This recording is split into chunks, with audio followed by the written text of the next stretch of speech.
Yes. Check whether the test results are matching with the expected results. If there is any deviation, it is a defect. Enter the defect details in the database, what you call. So when you enter the input and you check and the output is generated, you compare the output with the expected results. If the output are matching, then we can say that your program is right.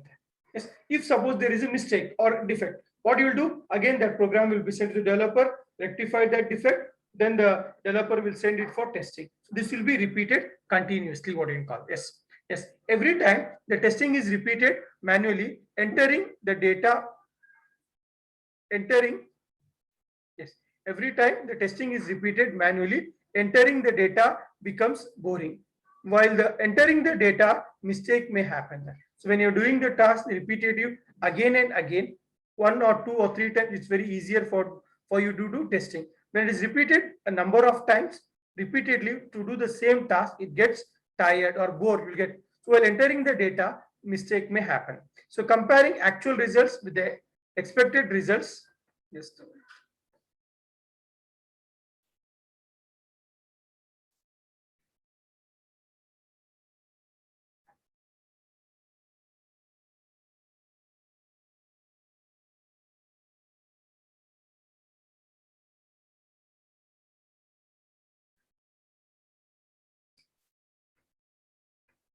Is the screen visible to you? Yes, sir. Yes. When we are doing repetitive work, can be easily automated before this. Yes. So when you are repeating the job again and again, there is a chance that there may be so many mistakes may happen there. And comparing actual result with the expected results is boring for many types of testing. Entering the details of the defect is difficult task. When you want to do the same task again and again, you get bored there. And that seriousness will not be there after a certain period of time. 1, 2 or 3 or 4 or 5 times you may do it. Again, for doing 6 times, you may get bored and you may be neglecting the data. Sometimes it happens, sir. Yes, next. So that is what in the case of manual testing. Now, automated testing. What do you mean by automated testing?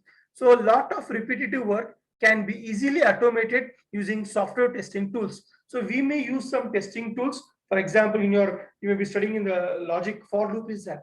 So by using a for loop, you can execute n number of times that.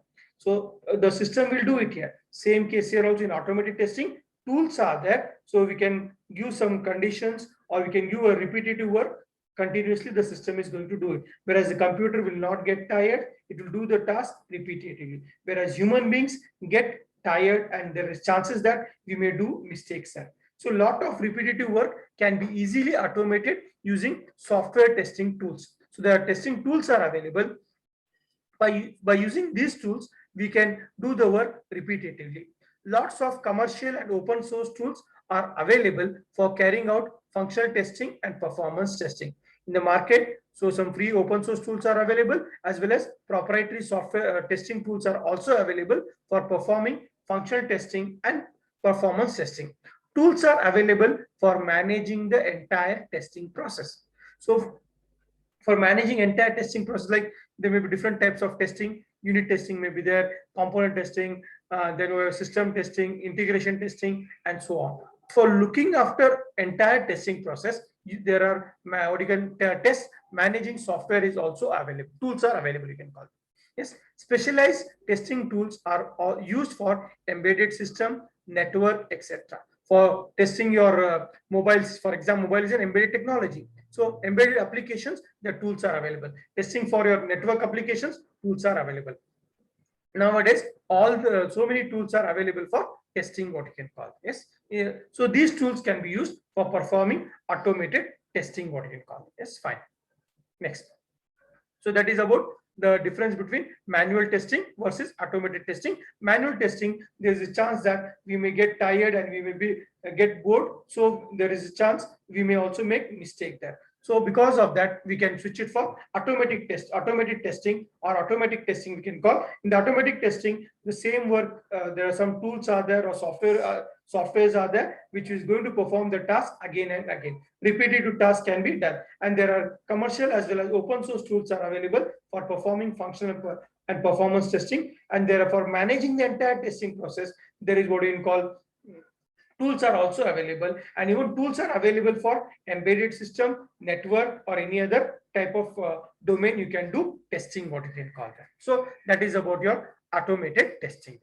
Next, we'll discuss about the next things. We need to discuss about testing software of different technologies. So you're using different types of technologies are there: client-based software, web-based application, or object-oriented programming, and so on. Yes, object-oriented software or mobile application, and so on. So there will be so many types of technologies are there. Yes, we need to test all such type of technologies. Testing software of different technologies. You need to test on client server. You need to test on web-based. You need to test on object-oriented or mobile apps or your database, and so on. You can test on. So there are different technologies are there. So we need to test the software on different technologies. We'll discuss all this one by one. Yes. First one, in the client testing software for different technologies, the first technology what we need to discuss is client server technology, what we call, or client server software.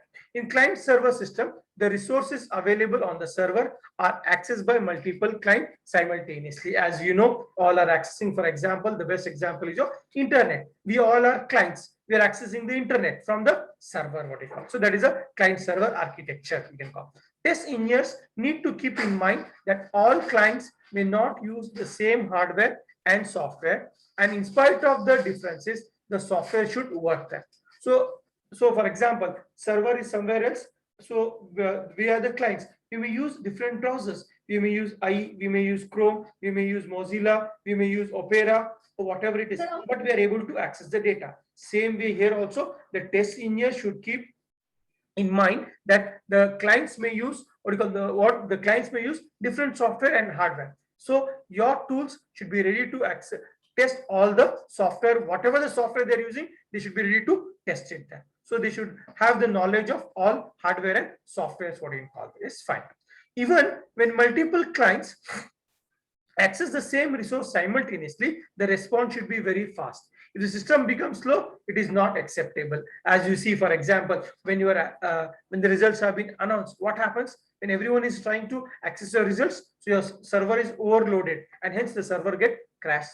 So that should not happen, what you call. So when testing, so here when multiple clients are accessing the same resource, like for example, a database, railway reservation, or airline reservation. So everyone is accessing, those who want to travel it. So when all are accessing it, your what you call the speed should not reduce it. It should not become slow. If it becomes slow, that means there are some issues with your software, what you call. When multiple clients accesses the same resources simultaneously, the response should be very fast. You want to access within a fraction of a second. If it is not accessing, you leave that particular website, you go to the other website. We do, that's what. So that should not happen. Next, the communication link between client and the server also affects the performance. What? The connection between the client and server.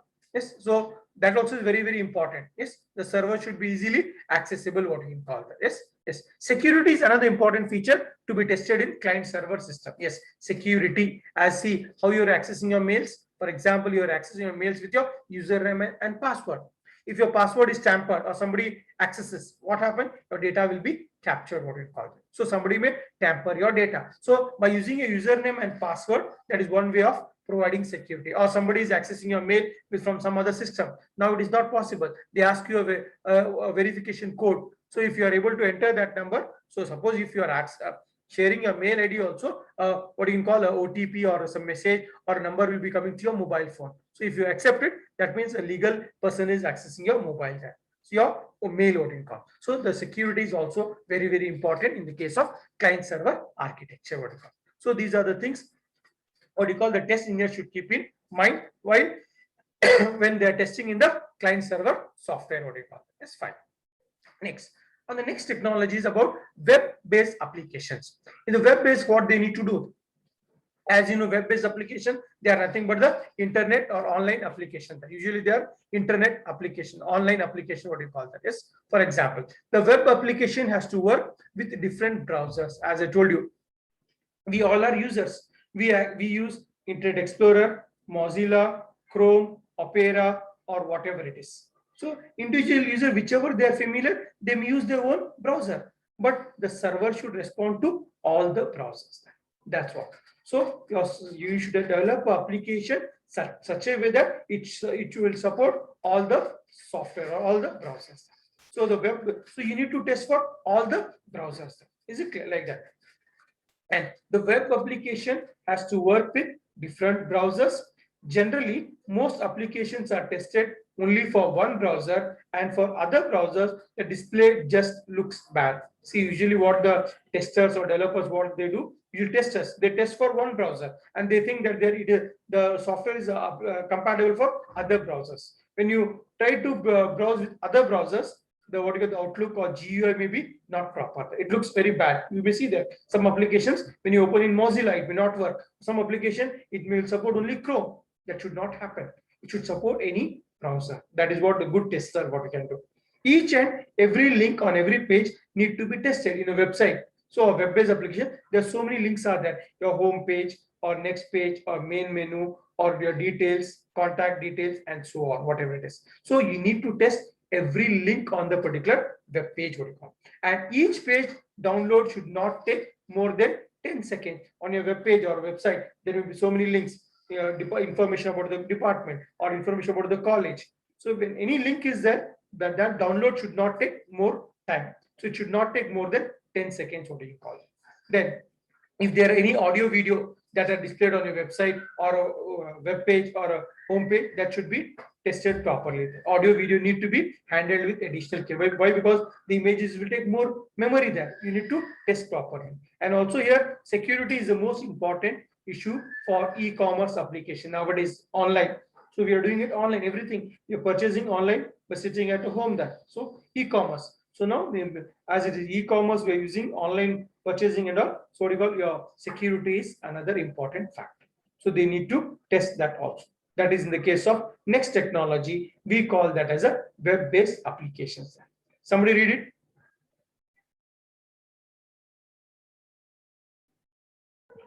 Web-based applications. The web application has to work with different browsers. Generally, most applications are tested only for one browser, and for the other browsers, the display just looks bad. Each and every link on every page need to be tested.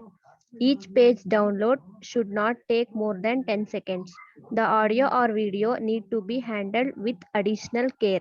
Security is the most important issue for e-commerce applications. Yes. So these are the things what the test engineers had to do. The following steps need to be performed for testing your web-based applications.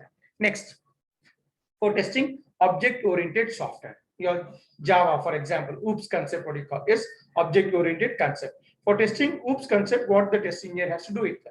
Testing software written in object-oriented programming languages, what you call, poses special challenges. That means you need to have more efforts are there. Yes. So one of the important feature of OOPS concept is that reuse. You develop the object can be used any number of times. So reuse is the most attractive feature of object-oriented programming or OOPS concept.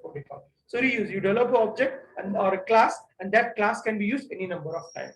So it is likely that some portions of the present code have been developed elsewhere and used in other projects. So you might have developed one class or one object, and the code for that object or some part of the code, you may use it somewhere else also. Yes. So reuse, you written a one class and the same class can be used somewhere else. So it may be some class which performs a specific general course. You return it. That class can be used anywhere else. So because of this, you need to do more, you should be more cautious while doing testing here. So it is likely that some portions of the present code have been developed elsewhere and used in other projects. Adapting the code written from some other object has to be done very carefully. You return a code and same concept is there another program. What you can do is the code can be copied from here and do it, paste it there, and you want to use it. When you are doing it, you should be more carefully what you call. Yes, adapting the code written from some other object has to be done very carefully. So while copying or doing cut and paste, it should be more carefully. The code that is being given to the other groups for adaptation has to be tested thoroughly and given. So you are implementing one module, and suppose the other module also is using similar concept. So you can give the code, and for that code they may do some modification, small modifications. They are going to do it. That modification that which has been done, that particular module, that module has to be tested thoroughly. What you call. So these are the steps what the test engineers need to follow for testing what you call object-oriented software. Somebody read these points. The Testing software.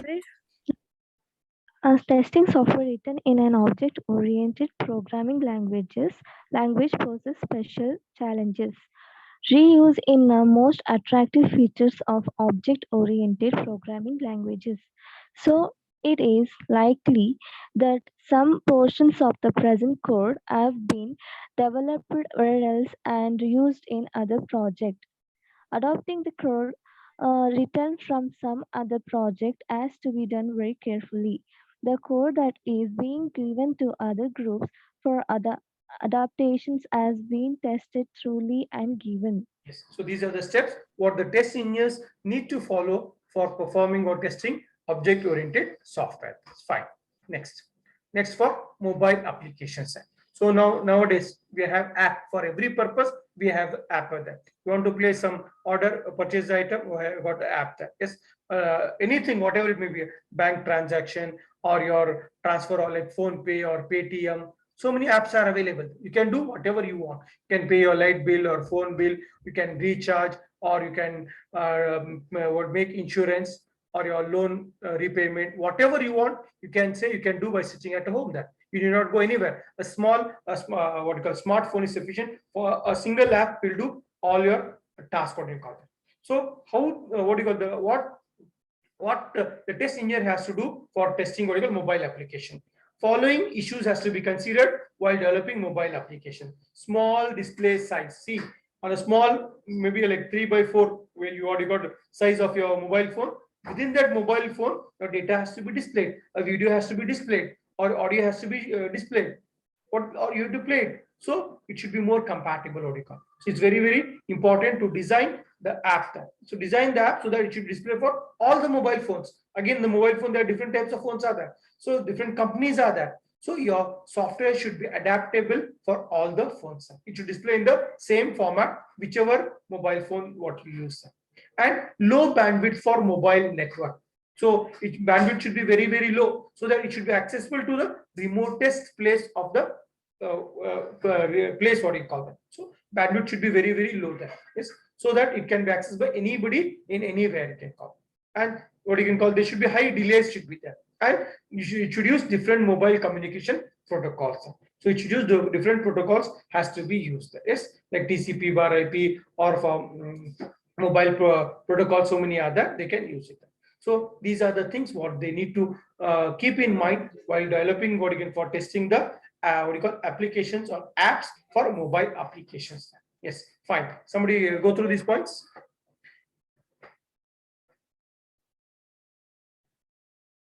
Mobile applications. Following issues have to be considered while developing mobile applications. Small display size, low bandwidth. Excuse me, sir. Yes. Sir, I had a doubt. Tell me. Fine. So can you just explain me once what is high delays? I didn't get that. High delays. Yes. See, sometime when you're what you can call transferring the data. Yes. Yes. It should be properly synchronized. No.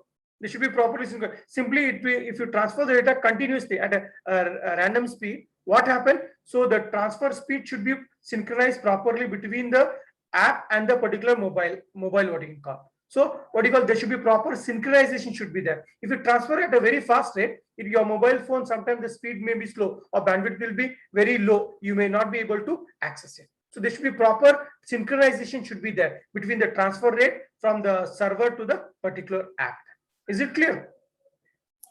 Yes, sir. Thank you, sir. This proper synchronization. Otherwise, if you transfer the data at a very fast rate, your mobile phone may not capture all the data. Your mobile phone may be slow sometimes. It happens. There should be proper gap should be there, delay what you call, so that whatever you want to download, everything should be downloaded properly in your mobile phones. That is one. Is it clear? Yes, high delays should be there. That is what we call synchronization. Basically, it's a synchronization between the data what you want to download from the particular app. Like as for example, we see in the printer. The printer is a slow device. When you print, what it will do? It will have a buffer there. So it will keep the data in the buffer and slowly it is going to print it there. So there is a buffer between a high-speed processor and a printer. Same way here also, there should be proper delays should be there, because otherwise what happens? Your data you may not receive entire data if there is no proper synchronization. What you call that is what you call high delays there. Yes, and for different mobile phones they use different protocols. What you call yes. So like you're having Jio, they may use the what you call for fiber optics they may use, or BSNL we are having they use some other protocols, or Airtel they may use other protocols, or nowadays we are having all what do you call fiber cables are available, they may use different protocols. Is it clear? Fine. So whichever they use, but the app should test for all the protocols, whichever the protocols we may use. The mobile developer, the app developers will not know what type of what do you call service providers we may use. We may use internet from BSNL, we may use from Airtel or any other, but they should test it for all the protocols. Is it clear?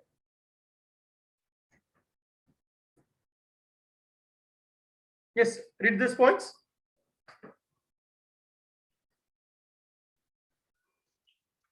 Following issues has been considered while developing mobile application: small display size, low bandwidth of mobile network, high delays, different mobile communication protocols. So these are the mobile applications. Yeah, these are the what do you call the steps what the test engineer should follow for testing the mobile applications. Yes, fine. Yes, so these are the things what we need to discuss in testing software for different technologies. 4 technologies what we discussed. The first one was client server software. What are the steps the test engineer should follow for client server? Next steps for web-based application. What are the steps for object-oriented software? And what are the steps for mobile applications? Now the next topic what we're going to discuss is metrics in testing phase time. So metrics include what you call how much time is required for testing, what is the budget required, how much persons are required, yes, how many defects you are going to identify, and what is the cost of quality. All these things we need to discuss in this topic, that is what you call metrics, what you call. So metrics in testing phase time. So these are the things we need to discuss in this topic. Fine. Yes, first point, what you call estimated time. What do you mean by estimated time? So estimated time, so while before taking up the project, so in the beginning itself, the customer, the developer will give a time, what you can call for the customer that I'm going to develop your project within 6 months. So that is the time given for the client. So again in 6 months, so what you can call the developer will allot the time for each phases, like requirement analysis phase, designing phase, implementation phase, and testing phase. That you estimate that, for example, 2 months are given for testing. You plan at the beginning there. So the time taken for testing phase, we call that as an estimated time. Initially we plan it during 6 months, 4 months developing should be ready. Last 2 months we are going to do testing there. That is an approximate estimate. Yes, estimated time for testing phase and the actual time taken for the testing phase. You might have planned for 2 months initially at the beginning of a project, but you may not be able to give 2 months for testing. You may give only 1 month for testing. That is what you call estimated time. Initially you wanted to give 2 months for testing phase, but due to development or other constraint, it has taken more time. You get left only 1 month. So within 1 month, you need to complete the testing. That is what you call estimated time and the actual time taken for the testing phase. During the planning stage, the time required for testing phase is estimated. Initially at the beginning itself, what you can call, we're going to do plan it. Yes, we plan it. Yes, that is how much months are allocated for in the beginning of the phase. That is what we call planning phase. While executing the project, actual time taken for testing is measured. Yes, we plan it, but what happens? The plan may not work it actually. So actual time taken may be more or less, what you call this. If the two values are close to each other, it can be concluded that estimation process is good. Otherwise, estimation process needs to be improved. Suppose you might have told 2 months for testing, but within 1.5 months, you might have allotted 1.5 months. Okay, you can call your estimated time and actual time. If it's near, then you can call your estimation is good. Suppose you had planned for 6 months and you are taking 1 year to complete, 1 year to complete the project. That means your estimation is totally wrong.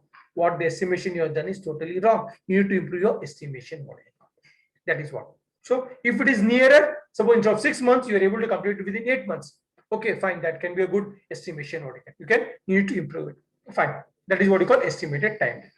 Next, estimated budget. What do you mean estimated budget? The funds or the money allocated for the particular phase. Estimated budget for the testing phase and the actual money spent on the testing phase. Like for example, as I told 2 months, so it may cost you 2 lakhs. For example, you might assume 2 lakhs is the amount required for testing phase. But while implementing, it may take more or it may take less. That is what you call estimated budget. These values help in improving the testing process. Yes, fine. That is what you call estimated budget. Yes. Next, estimated effort. What is estimated effort? Estimated effort for the testing phase and the actual effort. You might have planned that the testing team has got four persons are there. 4 persons are sufficient for 2 months. That is what you call estimated effort. This effort is measured in person month. 4 person months. That means 4 persons will work for 1 month. So within 2 months, you can complete your testing project. That is measured in the form of person months. This effort is measured in person months. How many persons are working per month? Yes, 2 person months.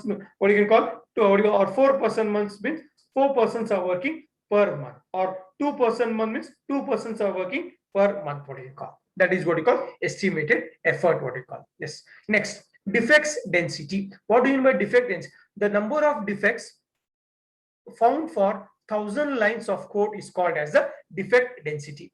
How many the number of lines for 1000 lines? You find what you can call, you found 100 lines. That means 10%. Yes, that is 10%. So that is what you call defect density. That yes, 100 by 10, it becomes 0.1. 0.1 is the density, defect density. So the number of defects found per 1000 lines of code is called as defect density. Defect density gives an indication of quality of the software. So the more the number of defects, then the quality of your software is very high. What call less the number of defects, the quality will be poor. What do you call that? Yes. Yes. So number of defect density gives an indication of quality of the software. Number of defects found per unit time. In how much time? You would have found 100 defects. How much time? 1 hour or 1 week? That also is very, very important. Yes. The time also is very, very important. During the testing phase, the testing team has to keep track of the number of defects found per week.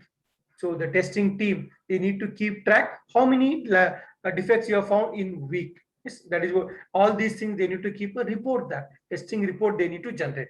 Tracking this data helps in finding out when testing can be stopped. So what is use of this? So now, for example, you are having in 1000 lines, you have found 100 defects, whatever it is. So if you have 10,000 lines, so how much time is required for completing your project? So by this, you can identify that when to stop the testing. What you can. Yes, that is what you call defects density. There. Yes, fine. Next, cost of quality. So again, cost of quality, there are 3 types of quality components we call. So failure cost, appraisal cost, and prevention cost. What is that? What do you mean failure cost, appraisal cost, and prevention cost? We'll discuss. Yes. So what is it? Failure cost. Failure cost is what? Failure cost is nothing but when your software, you implemented software and it is not working at all. That you can call that that is total. Suppose you spend 5 lakhs and your software is not accepted by what you can call the client. It is totally wrong. That is what you call failure cost. Appraisal cost. Appraisal cost means what you can call. So your software is being used. So it has been appreciated. What you call. Yes, it has been appreciated, and you need to do some modifications for that. So he's happy and he's asking to do some modification. So you need to. That is what you call appraisal cost. Prevention cost.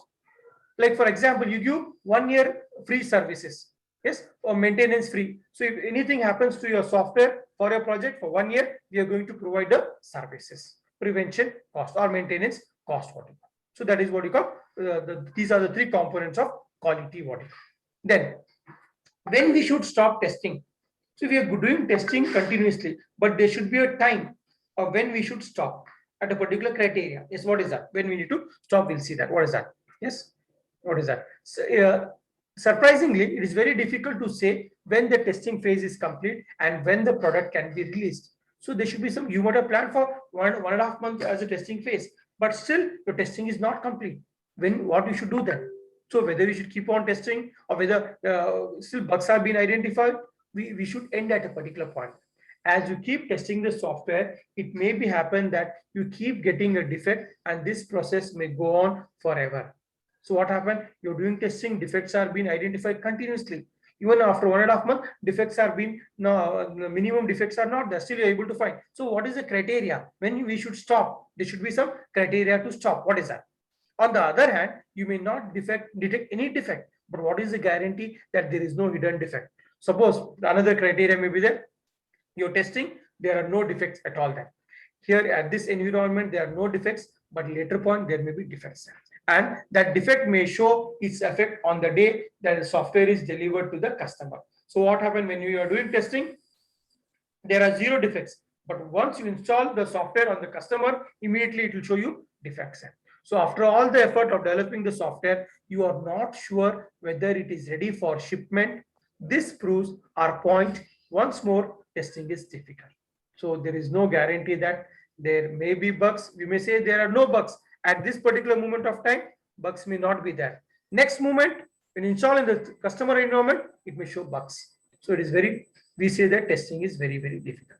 So we need to arrive at a scientific method to declare that the testing is complete and the product is ready for shipment. So we must follow some method or some methodology to say that we should stop testing at a particular point, and then we should say that we can say that we can transfer what you can call or deliver the software for the particular customer or a client. There should be some steps to say that it is complete what you call. So this is how we can say that where testing is complete what you call. Yes, fine. So that is about the today's session. So today's session we have discussed about different methodologies, then the metrics you discussed, and before the beginning of the class we discussed about manual testing as well as automated testing. So these are the things we need to discuss in today's class, and maybe in the next class we'll be completing this unit number 1. So maybe some metrics or some other topics are there. We shall continue with that. Yes, fine. Any other things? Any doubts in this? So if there are no doubts, then we can wind up the today's class, and we'll see you again on Monday. Thank you one and all. Fine. Thank you.